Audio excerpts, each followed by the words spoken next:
之初，性本善，性相近，习相远。苟不教，性乃迁。教之道，贵以专。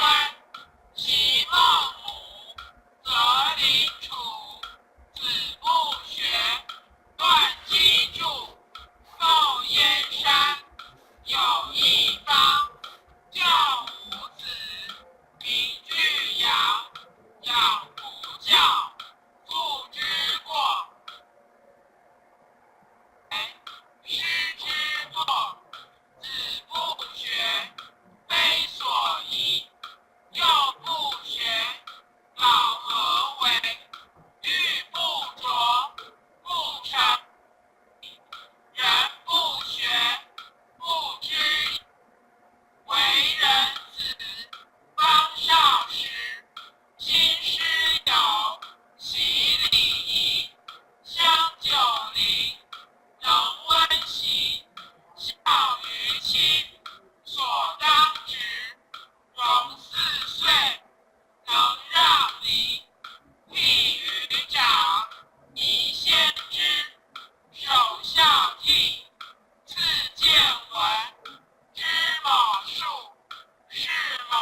小公，至司马，五福州。礼乐射，御书数，五六艺，今不惧。为书选，人共尊。记事字，讲说文。有古文，大小篆，立草记，不可乱。过广玄，具其繁。但略说，能知源。凡训蒙，须讲究。详训古，明句读。为学者，必有初。小学中，至四书。论语者，20篇。群弟子，记善言。孟子者，7篇止。讲道德，说仁义，作中庸。子思笔，中不偏，庸不义。作大学，乃曾子。自修齐，日平治。孝经空，四书熟。如六经，实可读。诗书易，礼春秋。号六经，当讲求。有连山，有归藏，有周易，曾益详。有典谟，有训诰，有誓命。书之奥，